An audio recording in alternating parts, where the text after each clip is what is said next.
right, we'd like to call this meeting of the West Allis-West Milwaukee School District to order, please. If we could please rise for the pledge. Mr. Sikich, would you please lead us? I pledge allegiance to the flag of the United States of America and to the republic for which it stands, one nation, under God, indivisible, with liberty and justice for all. Thank you. Suzanne, can we do the roll, please? Yes. Mr. Lee? Yes, here. Mr. Bailey? Present. Mr. Sikich? Present. Mr. Schultz? Present. Mrs. Justum? Here. Mr. Keller? Here. Mr. Ustruck? Here. Ms. Klug? I believe she's on her way. And President Emmons? Here. Proper notice of this meeting has been posted in accordance with the open meeting laws of the state of Wisconsin. Do we have any additions or modifications to tonight's agenda? I have nothing. Oh, yeah, I need to separate the supplemental Yep. contract. Yeah, we'll get to that one. Oh, okay. Yeah, that'll come up when we get to the motion right. on that item. So, Ms. Klug is here. Excellent, thank you. All right. So no additions or modifications to the agenda, and then we will move on to public comments. Are there any public comments recorded?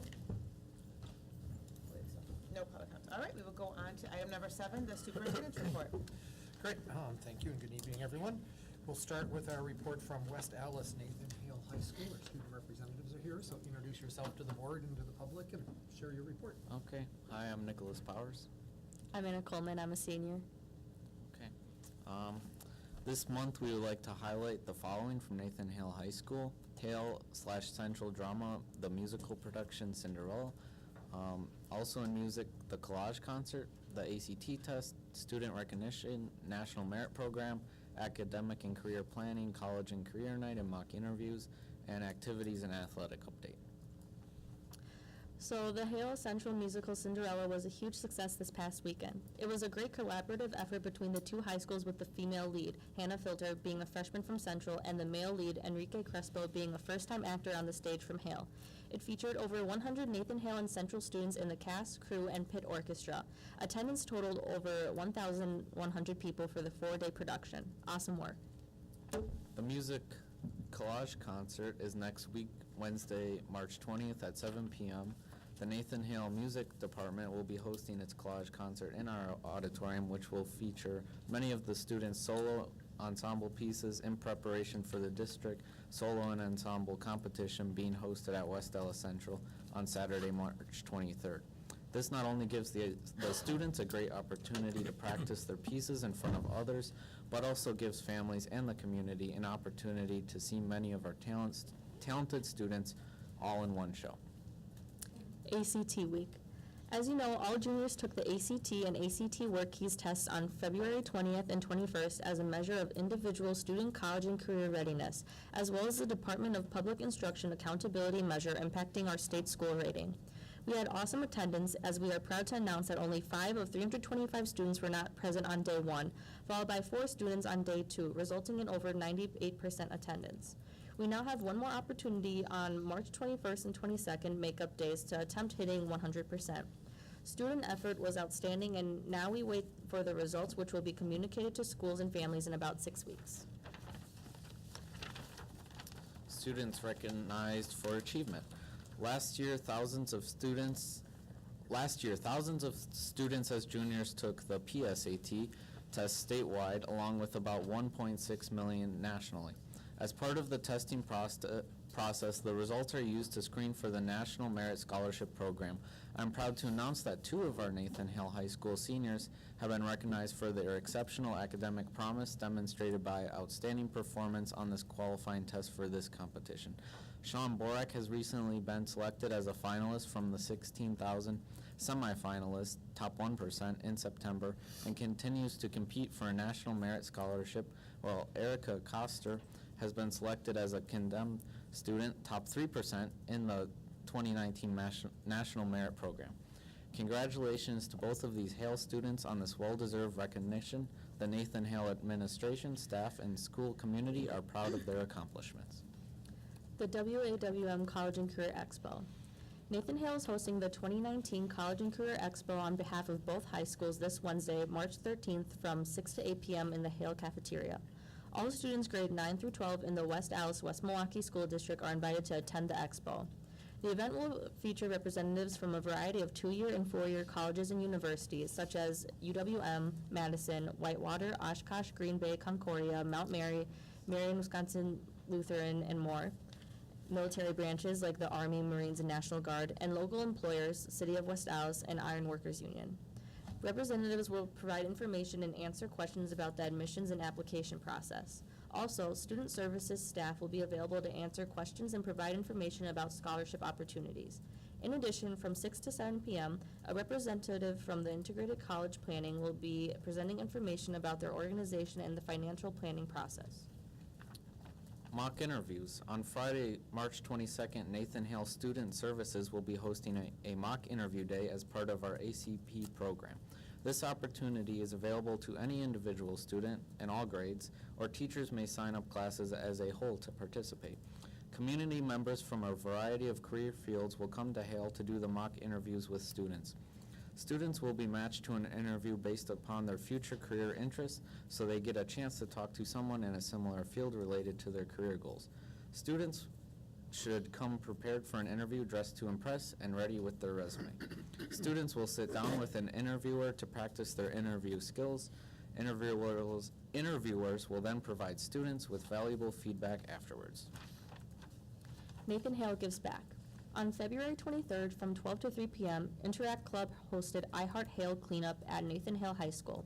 30 students from Interact Club, along with NHS and council groups, showed their love for their school by bringing their community service work home. Teachers submitted wishes for additional cleaning in their room, ranging from cupboards and sinks to desks and floors. The student volunteer service was appreciated by the staff. Activity and athletics update. It has been an awesome winter season at Nathan Hale, and we had a number of activities and athletics achieving great things, including several teams and individuals moving on to state competitions. Last month, we recognized our state diver, Sebastian Wickers, and now we would like to recognize some others. Wrestling. Congratulations to Nathan Hale wrestler Cody Kibler as he finished second in the 160-pound weight class at the sectional wrestling tournament in February, qualifying him to compete at the WIA state championships last month at the UW-Madison Cole Center. Boys bowling. Congratulations goes out to Matt Kapler as he qualified and competed in the state bowling championships on March 1st in Green Bay. The science team. The 11-person Hale science team competed strong at the regional meet at UWM last month, scoring in the top 50 in the state as a combined team, qualifying them for the state meet later this week at UW Stout. DECA State. Congratulations to Dom Haugen and Joey Robers on qualifying to compete at the state DECA business competition last week in Lake Geneva. They competed in the area of sports and entertainment marketing. FBLA. Congratulations to Denny Krazan and Alexandra Deacon on their qualifying to compete at the state FBLA business competition on April 8th in Green Bay. They will be competing in the area of healthcare administration and accounting. FCCLA. We are proud to announce that the 13-student FCCLA Family and Consumer Ed team competed very well at the regionals in February with 13 medal winners, resulting in 10 of the students qualifying for the state competition in April. Hale Palm and Dance Team. Congratulations to the Nathan Hale Dance Team as they competed last month at the Badgerette Wisconsin Spirit Championship, earning honors in each category they competed in. Kick second place, Jazz third place, Encore Palm third place, Debut Palm first place, and Talia Rogers first place for Outstanding Freshman Performer. Spring sports and activities are now underway, and we hope for similar success. That's it. Thank you. Thank you. Thank you. Thank you.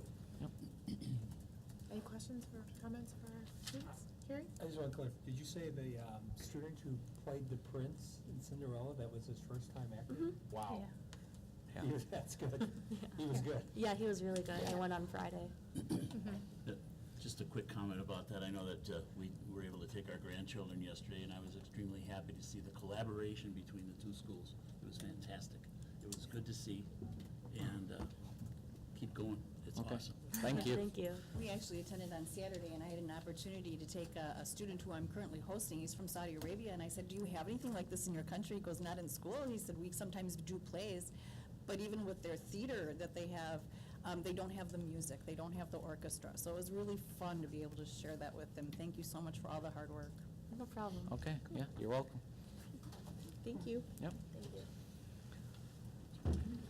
yeah, go ahead. Great, and we will go on to 7.2. The school showcase this evening is Hoover Elementary School. So we'll turn it over to Mike Elliott and the team from Hoover.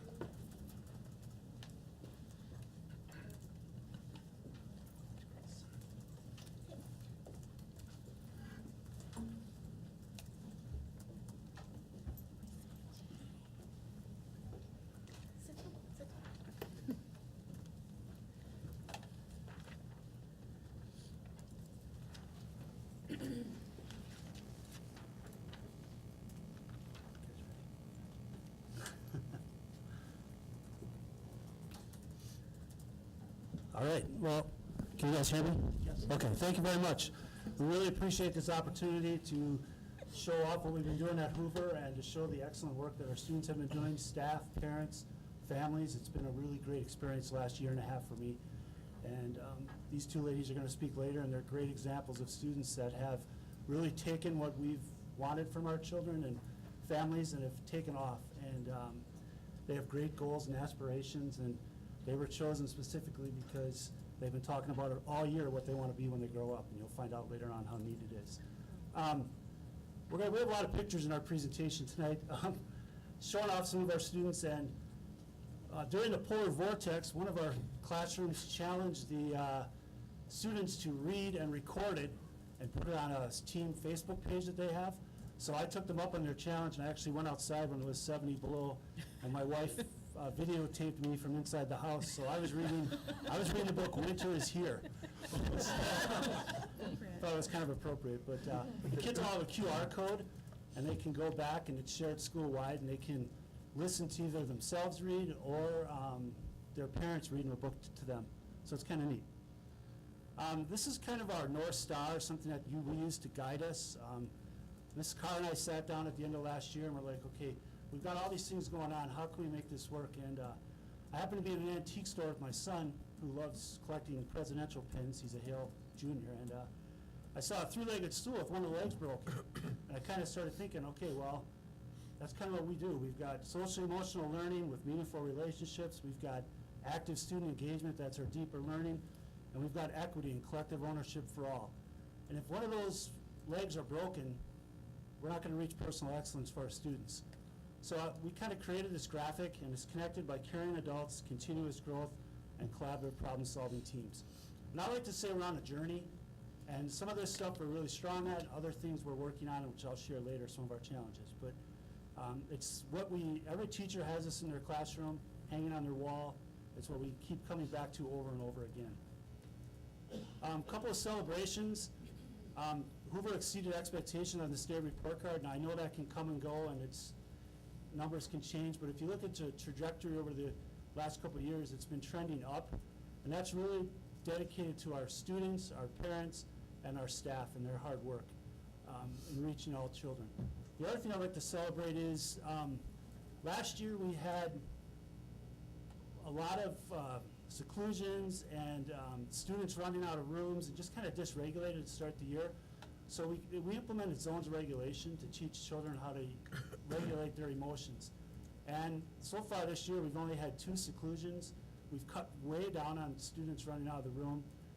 Each classroom has a peace corner where if kids are upset, they can go back there. They learn how to regulate themselves.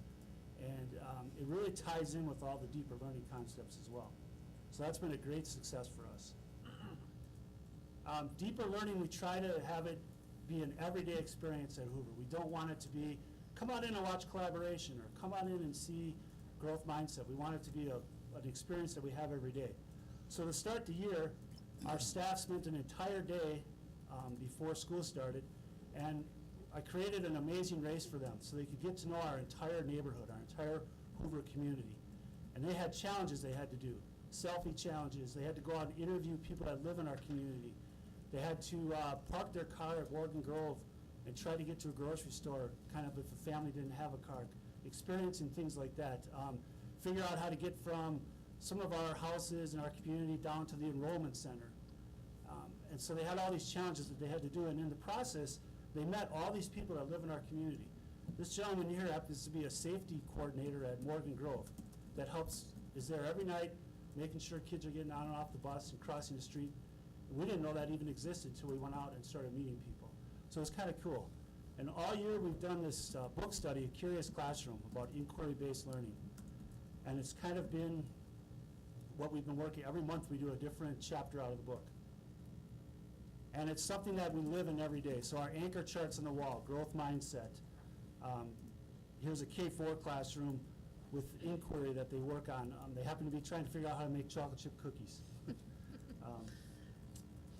We also have, we've been trying to get people to bring experts in to work side by side with our kids. So last week was Dr. Seuss week, and a 4K classroom was reading the book, What Pet Should I Get for a Classroom Pet? So they actually brought in, Skyped in, the guy from the fish store who taught the whole class how to change the rocks on the fish. They have that video so they could go back and look at it. And this other class is a second grade classroom, and they were doing nonfiction writing, something you know a lot about.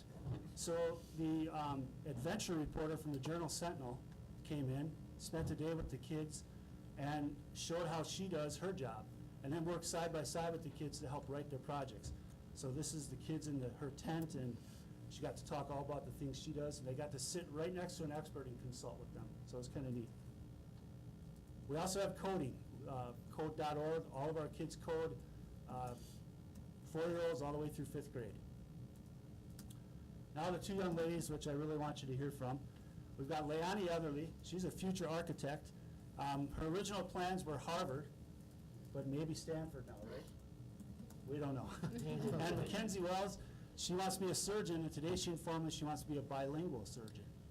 So they're going to read to you a little bit, and they're kind of nervous, but these are two young ladies that have really taken to the growth mindset, the academic mindset, and really have goals set and follow them every day.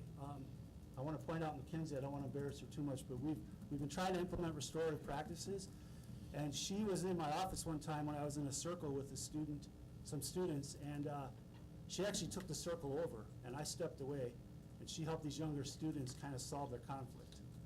I don't know if you remember that. Do you remember talking like that? But I kind of just stepped back, and she kind of ran the show with these younger students, and they solved their problems. So these two young ladies are going to share a little bit with you.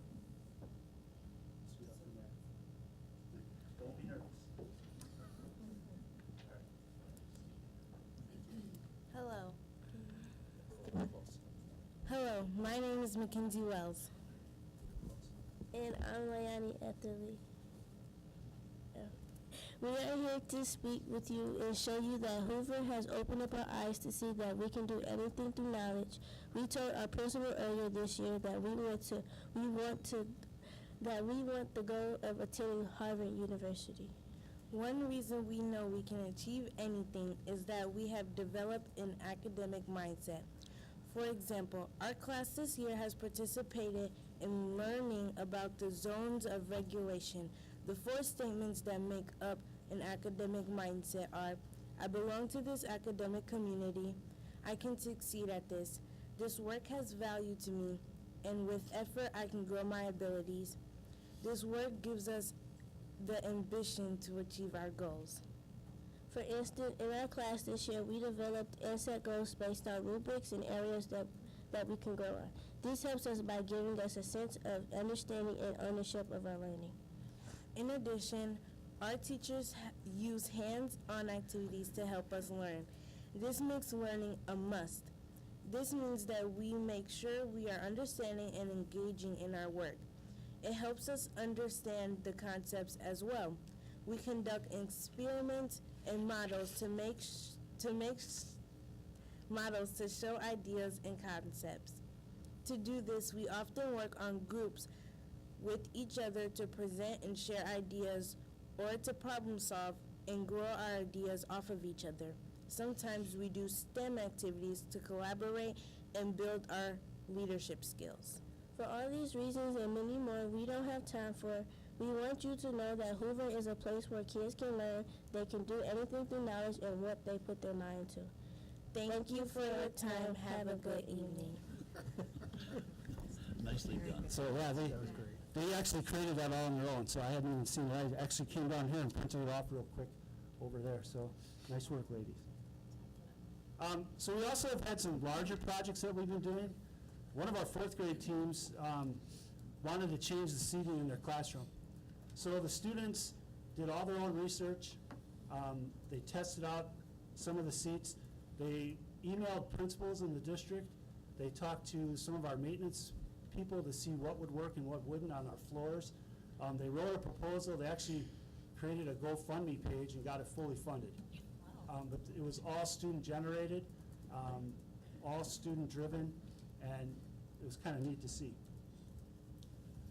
Ms. Carr, you want to talk about our lunchroom? I sure do. So I have to say that our district did a really nice job of giving some staff development to the deeper learning coaches during the summertime. And just helping us feel really comfortable with what exactly a deeper learning is. And so when the light bulb went off over my head was when, I believe it might have been Marty, it might have been Deidre, but I remember being in the room with them and they said, look, here's the deal. There are 6 competencies that we think about if we, from 4 years old to 12th grade, when those kids go through our district and they walk across that stage, whether it be any of our high schools, we are saying that they have these competencies to go out into the world. And when I heard that, that was what I said, okay, now I know my job. Now I understand what I was meant to do. So at Hoover, one of the things that we try very hard not to do is say, oh, we're gonna do deeper learning. Because we're not doing deeper learning. What we're doing is we are providing our students with multiple experiences with these competencies. So everything we do revolves around those 6, whatever lessons we write, whatever we do. So this particular, and I put my presentation, the videos are about 1 minute and 20 seconds each. They kind of capture this big, long project, but the thing that I want you to pay close attention to is the process, not the product. It was wonderful that we were able to create a restaurant with first graders, but I don't want you to leave thinking, oh, they have a first grade restaurant at Hoover. I want you to leave saying, wow, look at all of the competencies our first graders had to enlist and practice and do to get to this. So the problem was our lunchroom was too loud. It was too crowded and too loud. So we took it to the kids and we said, solve it. So here's what they did.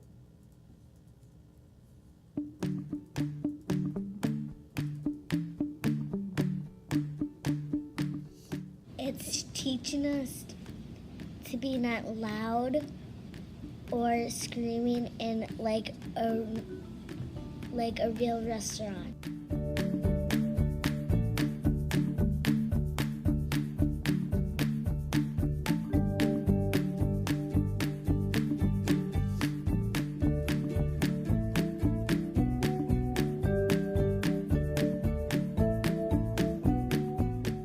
First graders, I need your help. I have these white cards and I want to make a border around the bulletin board for our restaurant. Look at them working together. I'm thinking they're gonna get a count. Are you guys counting? But that's not actually yours.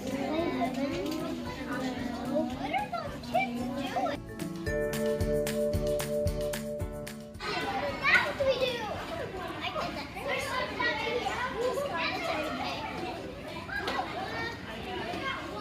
put it.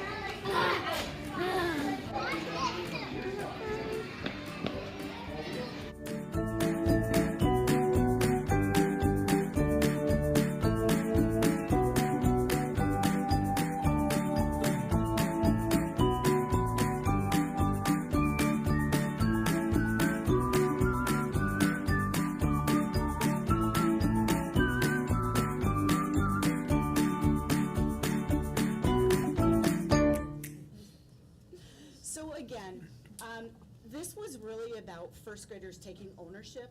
And I have to say that you saw the way that they take ownership of their space. And they clean and they are table captains. And I really think that that was important. I know that our custodian thanked us because we opened up a whole nother section, and he said, ooh, how are we gonna manage this? And I said, we're going to have our first graders figure that out, and they do, and they take such pride in their restaurant and all of the things that they have created for the restaurant, and it's ongoing. So we're always doing projects with the restaurant. So then another project that we did was our fourth graders. We were having an issue with our lost and found. So again, you can take a problem and you can find a solution. I just happened to work with this team, Team Persevere of fourth grade, and their teacher on this project, and it'll take you through the process.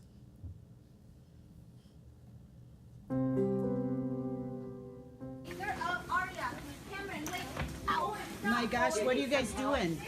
Well, I'm trying to find a hat, and I'm looking for my sister's water bottle, but it's so small here that I can't even find it with all of them clumped up into each other. I know, it's frustrating. And it's like you have to bend all the way down.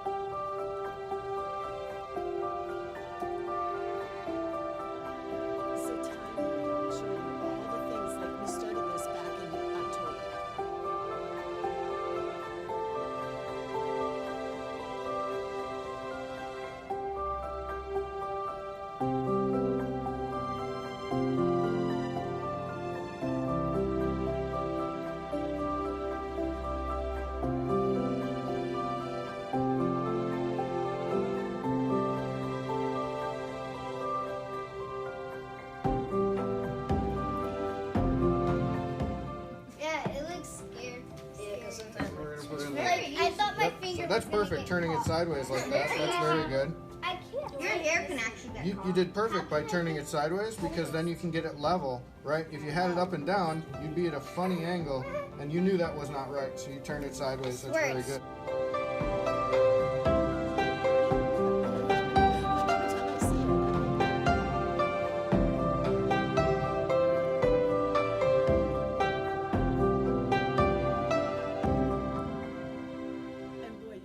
Fourth graders now, what ownership they take with this project, and just want to end, on the note that I knew that we really had them at the end, because now you gotta remember, I've been working on this for quite a while with the kids and everything, and so I was ready to move on to my next thing, and they kept saying to me, well, Mrs. Carr, here's the thing.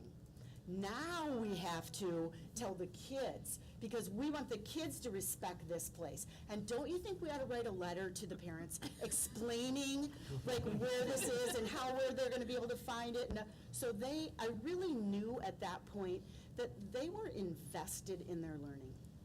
And I can guarantee you one other thing, after all my years, I know they know what a right angle is, because they literally put that together, and that builder made them make sure that it was square. And they used that tool. I mean, there were so many things that were involved in this. And these are the types of things that we just want to make just the regular, this is what we do at Hoover. So we do have a challenge. Our challenge, and I like to name our challenges, because if you name it, you'll take care of it. It's equity. And if you look at our scores, our closing the gap scores need to improve. And we know that, and through all these experiences and some changes that we're making, it's going to make a difference. We started a push-in model this year. One thing we looked at last year was students that needed intervention. We started counting up the number of minutes they were being pulled out of their classroom. And for some kids, it was almost 2 hours a day. And we stopped that. And now, if you look at our reading specialist, Holly Ford, she walks around with a cart and walks into the classroom. The team teaches with the teachers. Now, there are some times where kids do need to be pulled out, but it's very, very minimal. We got rid of the classroom that they were using to pull students out. It's now a book room and office for the people that are in classrooms. We're going to continue our deeper learning. Personalized learning and inquiry is going to continue. One thing that I strongly believe in, that every club, every activity, everything we do needs to mirror our demographics. We don't want to exclude any kids. We don't want to exclude any families. We want to remove barriers. Our music program is very inclusive. Both these young ladies play the saxophone. I think we have over 100 students in orchestra and band combined at Hoover. So that's almost, when you include choir, it's probably 30% of our students. We have students that play multiple instruments. It's a very inclusive program. I'm currently working on getting free orchestra lessons to be taught at Morgan Grove over the summer. Now, full disclosure, my son's going to teach him, but he wants to be a music teacher someday. So we're going to try it. I just talked to Shelley about getting the Morgan Grove Family Center open so our kids can continue taking orchestra lessons over the summer. And we want to support families. We want it to be a place where they feel welcome. We want it to be a place where they can call almost about any problem, and we have had people do that. I want them to know that I'm there for them and we're there for them, just so that they feel comfortable coming to us. So thank you very much. You're welcome anytime. I put this picture on here because this little guy created this on his own, this little emoji face. It's kind of neat. We've introduced sledding at Hoover on the hill. Our PTA bought us some sleds at recess when it's not too icy. It's pretty fun. But stop by any time, and if you have any questions, let us know. These girls will probably be able to answer better than I can. Yes, sir. I have a question. After the staff went through that day of challenges before school, did they document it at all? They documented themselves with pictures, and we had a luncheon afterwards as a staff, and we shared out. We looked at the 6 deeper learning competencies, and they shared out what they used and what they learned, and we keep going back to it every Wednesday when we meet. We continually go back to remember when we did this, and it's quite honestly, it's really helped us when situations have come up. They realize how far some of our kids travel to come to school, and they also realize some of the situations that students might be facing and the challenges that they face just to get to school every day. It's really, really helped with that a lot because they've experienced and they've seen it. They found out one thing, the corner of the gas station, one of our corners, the guy has prices for people he knows and people he doesn't know for food. And they found all that out, and it's kind of neat how you learned about their little community and how they watch out for one another. Sure. So that was kind of neat for everybody to learn. Just a comment. I'm happy to see that you have progress in motion, I'll call it, because what you showed us this evening showed us kids actually taking and getting involved and taking credit for what they've done. I mean, when I hear about angles, excuse me, and working with, I'm going to say a construction worker or architect, that's fantastic to see. So, great success. Thank you. You said every student has a code.org account? I don't know if they have a certain account, but that's what our technology teacher uses for it, so yeah. Okay. I work in IT, and I just saw 60 Minutes did a story on code.org a couple weeks ago, so I'm going to accept your invitation to come see what your students are doing. Yeah, it's kind of neat to watch. The other day they built an obstacle course, and they had to get their Spiro through the obstacle. Yeah. All right. Mrs. Carr, you said something. How many years, I don't want to date you, but how many years have you been with us? So I've been, this is the end of my 33rd year, and, You started when you were like 10, right? Have you? Oh, right. thank you so much. I don't know if you've looked at the agenda today. I did. We did. We're all voting no, sorry. No. Yeah, we decided, it's a big no. I could go either way. But I want to say just what an honor it is to be a part of this district, and how proud I am of all of our successes, and I will always advocate for our district. You always have. Thanks, Jan.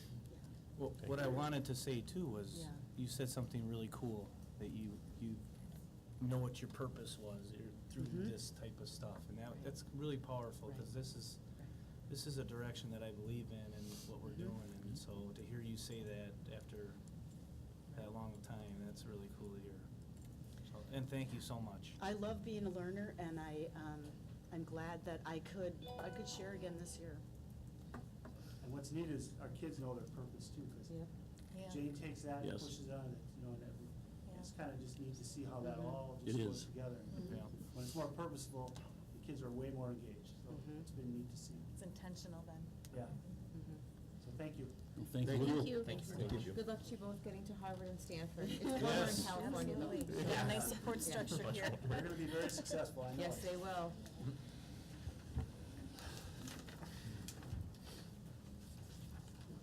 I don't want to keep going because now I have to do boring things. I know. That's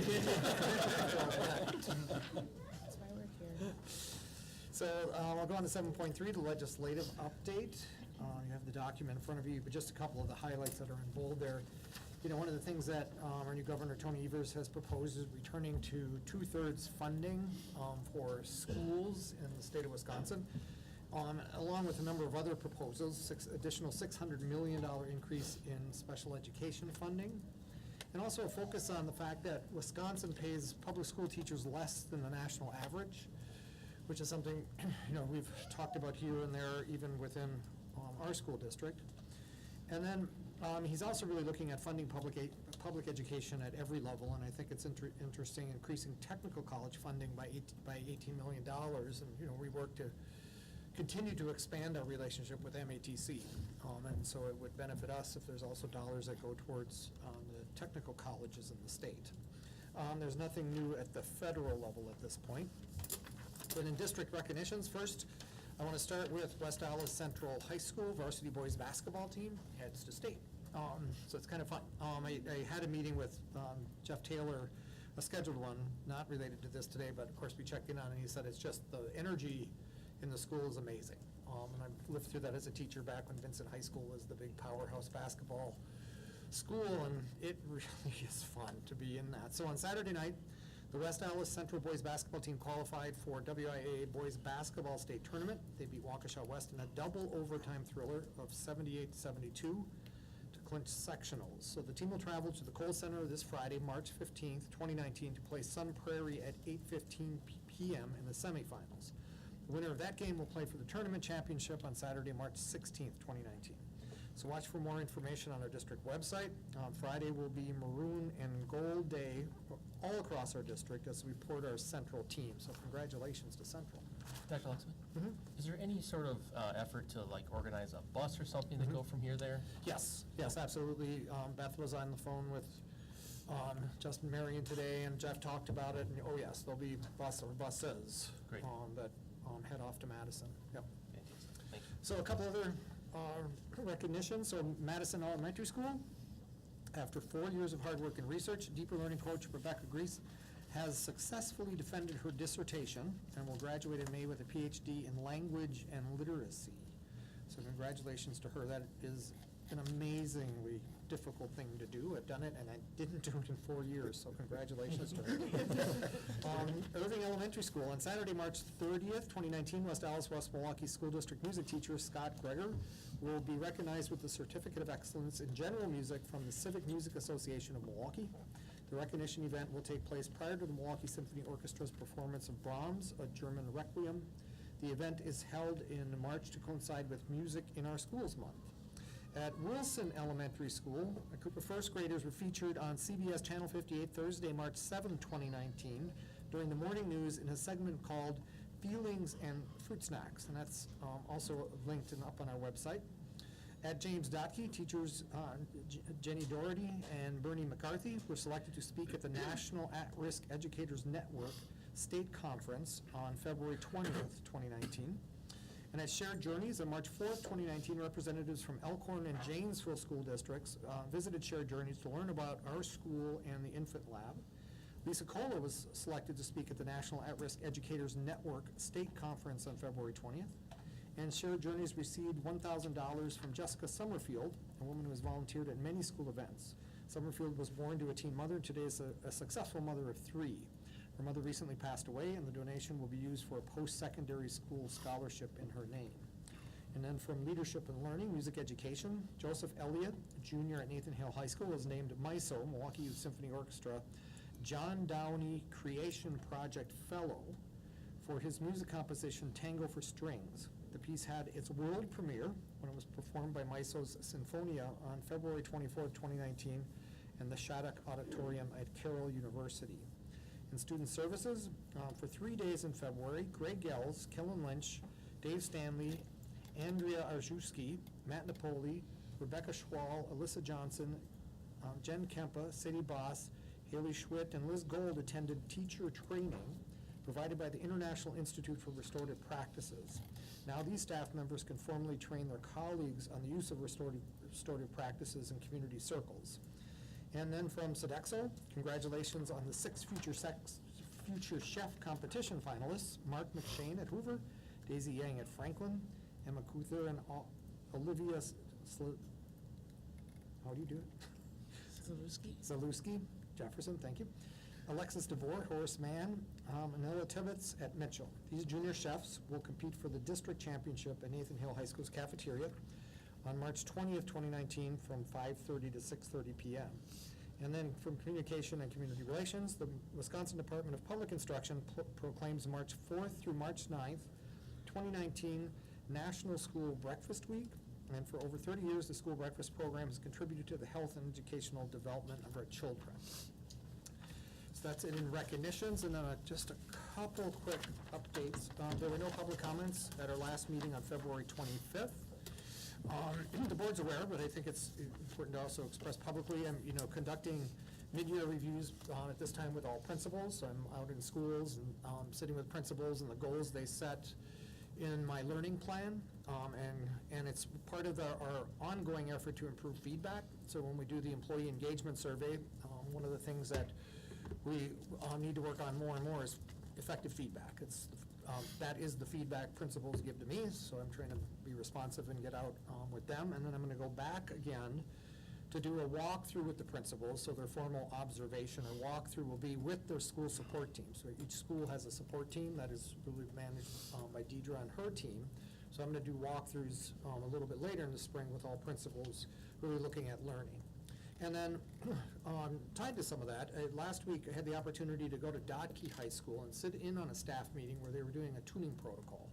And I'm just absolutely thrilled that this work is moving that far and this fast. And a tuning protocol is a very strict way of allowing a teacher to say, here's something I'm working on and I'm a little stuck, or here's a problem I have, and can you help tune this up, right? Can you give me quick feedback that helps me kind of improve?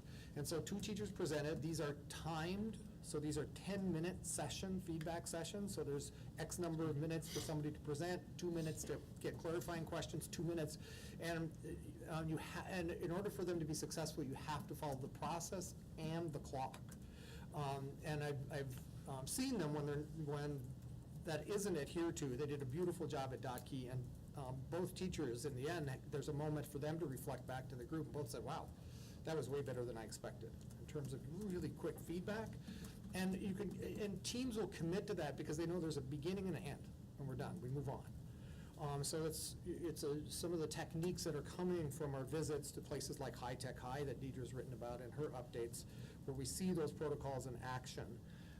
That work really comes from the National School Reform faculty, which is where these kind of protocols in education have been developed, and was thrilled to be a part of it. And they even had a live way to collect and give feedback that was right up on the screen, and they handed me a laptop, and I was right in the mix with all of it. So it was a really cool experience at Dotke.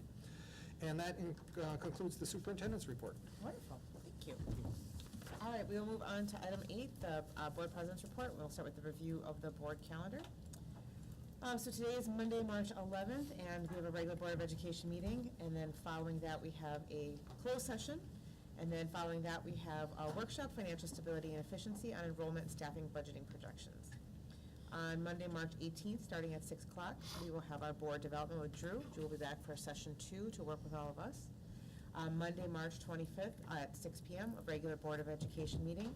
Following that, we will have 2 workshops, federal accountability reports for 2017 and 2018, and a review of the construction plans for the new recreation center. Immediately following that, we will have a planned closed session. On Monday, April 8th, at 6 o'clock, we'll have a regular Board of Education meeting, and then a workshop from Financial Stability and Efficiency on facility updates. Do any board members have any community events to share?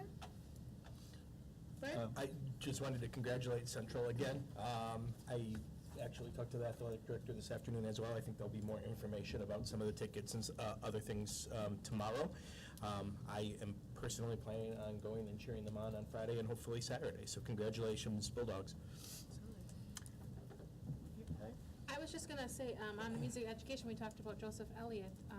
I don't know if you're aware, but that's Mike's son. But then he was telling me that the orchestra that he played for was directed by Steve Rint, who's a retired teacher from West Allis. Oh. So it all goes full circle, which I thought was very interesting. Yeah. Gary, did you have a comment too? I was gonna say, if you can't make it to Madison and you're gonna be in town, and Friday is the first big indoor track meet of the year, starts at 4 p.m. At Field House, and then get some energy and get energized, and then go watch a game at 8:15. Yeah. Bill? I was at the game on Saturday, and it was the most amazing high school basketball game I've ever seen. So congratulations to the Bulldogs and Coach Milosnik, and I encourage everybody from the city, this is a big deal. This is Division I, there's 4 teams left, and Central can do this. They can win this thing big time. So this is a big deal for our city, so I'm really excited to see it. I hope just everybody's out, you know, if we have a parade or whatever we got going on, let's do it, and let's send them off, and they can win this thing, so, very cool. Jeff? Just a reminder, Friday, May 3rd is the Monogram Scholarship Dance, and it will be held at the New Berlin Ale House. You'll probably hear that again. Yep, probably. Excellent. Thank you. Okay. We will then move on to item 9, the consent agenda. We will be separating out item 9.3, the supplementary contracts per request. So then we would be looking at item 9.1, the approval of minutes from the 2/25/19 regular Board of Education meeting, and item 9.2, the employment summary. Move to approve. Second. Just gonna say, can you separate out now 9.2 too? I'm sorry, because I can't do 9.2. All right, we will look for a motion on item 9.1, the approval of the minutes. So moved. Second. All right, it's been moved and seconded. Any additional comments or questions? Any abstentions at this point on the minutes? Didn't we just vote on 1 and 2? No, We we had to did. go back to do a new motion on You that. can't. Robert's rules You says you will. cannot do that. Okay. We have approved those already. All right, so we have a motion, so you can abstain from 9.1 and 9.2. That's what I'll do then. Okay. Heather will abstain from item 9.1 and 9.2. Thank you, Okay. Jeff. All those in favor of 9.1, 9.2? We did that already. Okay. All opposed? I did not do that one yet. No. All right. I think we actually. I didn't say It was, anything. it was motion and It was second. motion, That was it it. We wasn't didn't vote on it. We didn't vote on it, it was motion. Okay, so we have a motion on item 9.1 and 9.2. And there were no additional comments and questions. So then, all those in favor say aye. Aye. And opposed? And 1 abstention. All right, and then we have remaining item 9.3, the supplementary contracts. I need to abstain. And Gary, we have 1 abstention. Move to approve. Second. Moved and seconded. Any remaining questions or comments? All those in favor say aye. Aye. Opposed? All right. And then I move on to item 10, our action items for this evening. Item 10.1 is the Technical Excellence Scholarship recipients. Steve Carr. And this is an item that's an annual item, now as part of the work we've been doing in career and tech ed and the opportunities that have been provided by the Department of Public Instruction. So with that, I'll turn it over to you, Steve. Thank you very much, and I'll try to make this quick, but I know this is an annual event, but it's the first time for me. So the names of the students that you have in front of you were selected through the process that was approved by the board. They need to be presented to the board before they're sent over to the state of Wisconsin for approval. So I'm not going to say their names out loud in case you don't approve them, but I'm sure you will. They were selected to be presented to the Higher Education Aids Board. The students that you have in front of you, those names of those students, all of those students were outstanding candidates. Really, they fell into 4 of the 8 categories that are possible for eligibility for the Technical Excellence Scholarship. Most of them were CTE concentrators. That means they have 3 courses on their schedule pertaining to the particular area. One of them was a youth apprenticeship program participant. One of them participated in career and technical training pathway, and one of them participated in a career and technical education organization. Along with those criteria and the grades in their courses for those criteria, they could also have earned credit for their participation in a CTSO. The process was an interesting one for me. I really appreciated being part of it, but I couldn't have done it without Nate Rice and Jacob Berkey at the schools. They were outstanding in really tracking down students who qualified, sorting through the kids who, and vetting them out. Really wouldn't have happened without them. So, are there any questions? Okay, No. Thank you very much. I appreciate you giving me a couple minutes. Thank you. Move to approve? Second. Moved, approved, and seconded. Any additional comments or questions? If not, all those in favor say aye. Aye. Opposed? All right, that passes. Congratulations. Item 10.2, the financial audit firm selection review. So the board is aware that we needed to pick a new audit firm, and so we've been kind of moving through, and Caitlin will talk you through kind of the process to go out to an RFP, request for proposals, and the vetting, and then a recommendation. Oh, boy. Is that not you?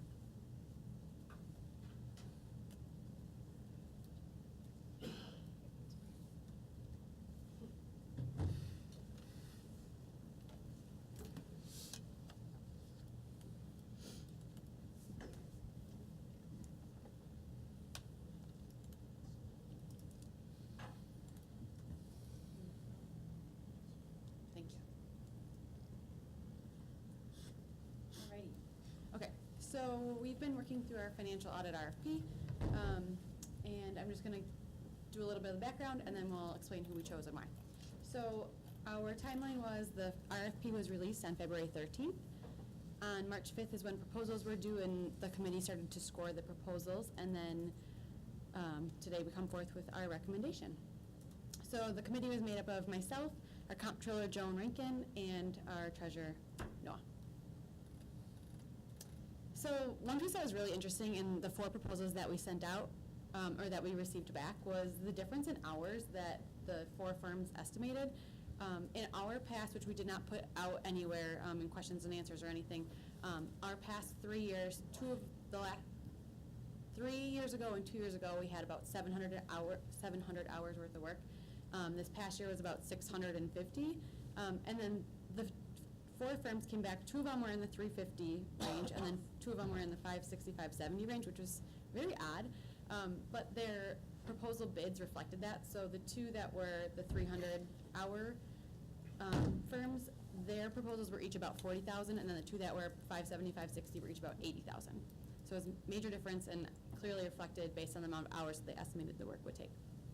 We talked a lot about this, and the conclusion we kind of made was, okay, well, if our audit, this is the amount that they're estimating, and their bid is based on that, but we signed into a contract. So even if it takes much longer than the amount that they're estimating, we still pay our contracted amount for those 3 years. Might change then in year 4 if they're spending a lot more time on our audit. But for the first 3 years, whatever their bid was, that's what we pay for those 3 years. So our average scores, based on a scorecard that was included in the RFP, Baker Tilly had 117, Whipfley was 107, CLA 106, and Sitzberger was 89. So based on this and a few on our discussions, we've decided to recommend Baker Tilly as our audit firm. Caitlin, just Yep. real quick. It's out of 150, just so Oh, thanks, Ron. the total, the score is out of 150. So the few reasons that we chose Baker Tilly that we found were that this would be a really good fit for our school district is that the team had strong school district experience. Was personally that's what my first qualification was in finding our next audit firm, is school district experience in that governmental accounting.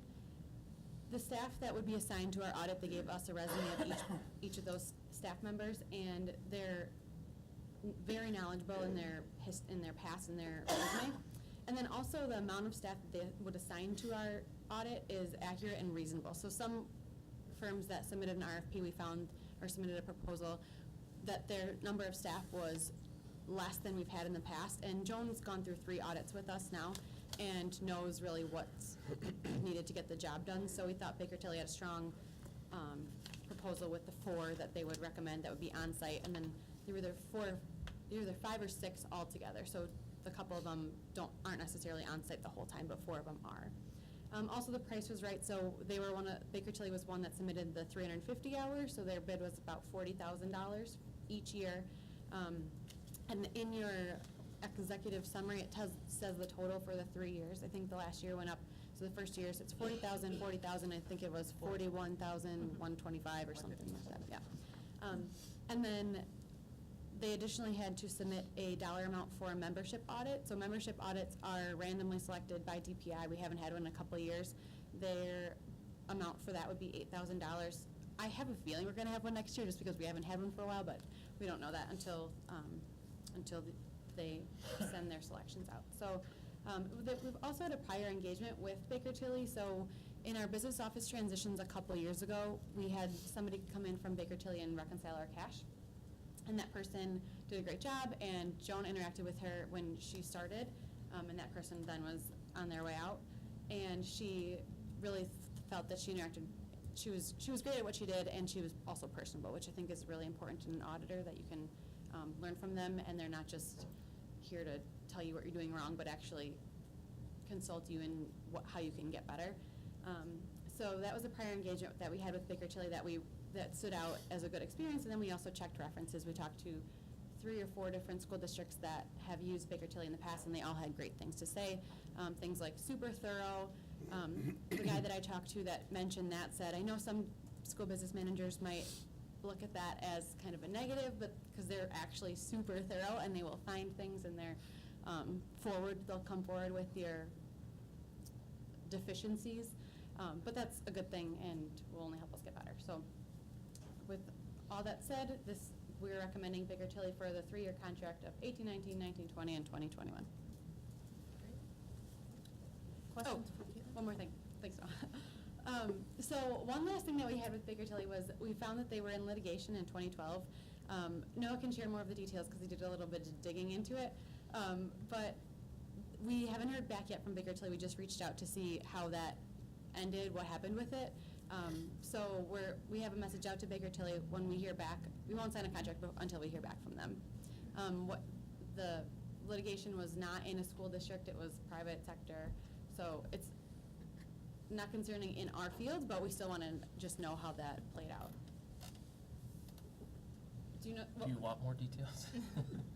I would actually like some details, yes. I think I would too. So essentially, Baker Tilly was sued by one of their former clients in regards to findings that the person that sued them claimed was withheld from them for a year, and then when it was disclosed to them, the client, that Baker Tilly that basically rapidly left their employ, and so there is a judgment against them from 2012 for $50 million, a jury judgment for that, but I couldn't find any resolution, because within the information I found, there was supposed to be further steps, and that was back in 2012. So I don't know if it's still under litigation, or if there was a resolution to it that I just wasn't able to find. So that's why I thought it was important to reach out to Baker Tilly to find out what was going on with that, because the two things that were brought up, again, this is private sector versus us. So I don't have an issue. I don't think there'll be any problem being able to handle our audit. But the fact that if they actually didn't disclose things for a year, is that true? What is their story, I guess, when it comes to that? And, why did they separate so quickly? If something like that would happen in our situation, I'd want to make sure that we would feel to be supported by the firm that we're paying, so that we can work through whatever issues that may have been identified. And one more note is that Baker Tilly does MPS's audit. So they're familiar with really large school districts, and then they have many school districts that are half our size. They audit too.